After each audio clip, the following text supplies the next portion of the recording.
ನನ್ನ ಪ್ರೀತಿಯ ಆತ್ಮೀಯ ವೀಕ್ಷಕರಿಗೆ ಮತ್ತೊಮ್ಮೆ ರಂಗ ಸಂಭ್ರಮದ 2025 ಸ್ವಾಗತ ಬಯಸ್ತಾ ರಂಗ ಸಂಭ್ರಮ 2025 ನನ್ನ ವಿಡಿಯೋ ಇದು ಕೊನೆಯ ಸಂಚಿಕೆಯಾಗಿರುತ್ತೆ. ರಂಗ ಚಟುವಟಿಕೆ ಕಾರ್ಯಾಗಾರದಲ್ಲಿ ಮಕ್ಕಳ ಜೊತೆ ಕಲಿಯುವುದಾದರೆ ಅದು ನಮಗೂ ಒಂದು ಸಂಭ್ರಮದ ಹಾಗೂ ಹೊಸ ಕಲಿಕೆಯ ಹೊಸ ವಿಚಾರಧಾರೆಗಳೊಂದಿಗೆ ಮಕ್ಕಳೊಂದಿಗೆ ನಾವು ಕಲಿಯುತ್ತೇವೆ. ಯಾಕಂದರೆ ಮಕ್ಕಳು ದೇವರ ಸಮಾನ. ಮಕ್ಕಳ ಮುಗ್ಧತೆ ಹಾವಭಾವ ಅವರೊಂದಿಗೆ ಬೆರೆತರೆ ಕೂಡ ಮಕ್ಕಳೊಂದಿಗೆ ಸಮಯ ಕಳೆಯುವುದಾದರೆ ಅದೇನೋ ಖುಷಿ ನಿಜ. ಅವರ ಕೀಟಳೆ ಸದ್ದು ಗದ್ದಲ ಜೊತೆಗೆ ಅವರನ್ನು ನಿಯಂತ್ರಿಸಿಕೊಳ್ಳುವುದು ಹೇಗೆಂಬ ಯಕ್ಷ ಪ್ರಶ್ನೆ ನಮ್ಮೊಳಗೆ ಕಾಡಿತು. ಹೇಗೆಂದರೆ ಕ್ಲಾಸಿನಲ್ಲಿ ಅಷ್ಟು ಟೀಚರ್ಸ್ಗಳು ಹೇಗೆ ಪಾಠ ಮಾಡುವ ನಿಯಂತ್ರಿಸಿಕೊಳ್ತಾರೆ ಎಂಬ ಮನದೊಳಗೆ ನನ್ನ ಪ್ರಶ್ನೆ ಒಂದು ಕಾಡಿತು.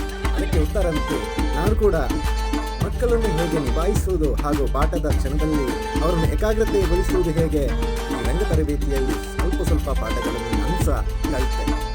ಎಲ್ಲವೂ ಅಧ್ಯಾಯ ಹೊಸದೇ, ಬದುಕಿನ ಪಾಠಕ್ಕೆ ಹೊಸದು ಕಲಿಕೆಗಳು. ನಾವು ಕಲಿತದ್ದು ಕೆಲವೊಮ್ಮೆ ಬದುಕಿನ ಪಾಠಕ್ಕೂ ಅಳವಡಿಸಿಕೊಳ್ಳಬಹುದೇನೋ, ಅಥವಾ ಸಮಯ ಸಂದರ್ಭಕ್ಕೆ ಯಾವತ್ತೋ ಒಂದು ದಿನ ನಮಗೆ ಸಹಾಯ ಮಾಡಬಹುದೇನೋ ಗೊತ್ತಿಲ್ಲ. ಆದರೂ ನಾವು ಕೂಡ ಕೆಲವೊಂದು ಕೌಶಲ್ಯಯುಕ್ತ ಕಲೆಗಳನ್ನು ನಾವು ಕಲಿತ್ರೆ ಯಾವತ್ತೋ ಸಮಯ ಸಂದರ್ಭಕ್ಕೆ ಉಪಯೋಗಕ್ಕೆ ಬರುವುದು ನಿಜ. ಅಂತೆಯೇ ನಾನು ಕೂಡ ಬಣ್ಣ ಹಚ್ಚುವ ಕಲೆಗಾರಿಕೆಯನ್ನು ಕೂಡ ನಾನು ಸಹ ಮಕ್ಕಳ ಜೊತೆಯಲ್ಲಿ ನಾನು ಕೂಡ ಕಲಿತೆ. ವೀಕ್ಷಕರೇ, ನನ್ನ ಅನುಭವದ ಒಂದು ವಿಚಾರವನ್ನು ಹೇಳಲು ಇಚ್ಛೆಪಡ್ತೀನಿ. ಬದುಕು ಪುಸ್ತಕದ ಒಳಗೂ ಹಾಗೂ ಹೊರಗೂ ಜೊತೆಯಲ್ಲಿದ್ದರೇ ಈಗಿನ ಯುಗಕ್ಕೆ ಸೂಕ್ತವಾದ ಬದುಕು ರೂಪಿಸಿಕೊಳ್ಳಬಹುದು ನಾನು ಭಾವಿಸಿಕೊಳ್ಳುತ್ತೇನೆ. ಮಕ್ಕಳ ಪ್ರತಿಭೆ ಏನೆಂಬುದನ್ನು ಗುರುತಿಸಿಕೊಂಡರೆ ನಾವು ಕೂಡ ಮಕ್ಕಳನ್ನು ಪ್ರೋತ್ಸಾಹಿಸಿ ಬೆಳೆಸಿಕೊಳ್ಳೋಣ. ನನ್ನ ಸಂದೇಶವನ್ನು ಹೇಳುತ್ತಾ, ಇರುವುದು 3 ದಿನ, ಏನಾದರೂ ಸಾಧಿಸಿ ಬಿಟ್ಟು ಬಿಡೋಣ. ಸಮಯದಲ್ಲಿ ನೆನಪೊಂದಿರಲಿ. ತರಗತಿಯಲ್ಲಿರುವ ಸಹ ಶಿಕ್ಷಕಿ ಕೂಡ ನನಗೂ ಕೂಡ ಬಣ್ಣ ಹಚ್ಚಿದ್ದು ನೋಡಿ.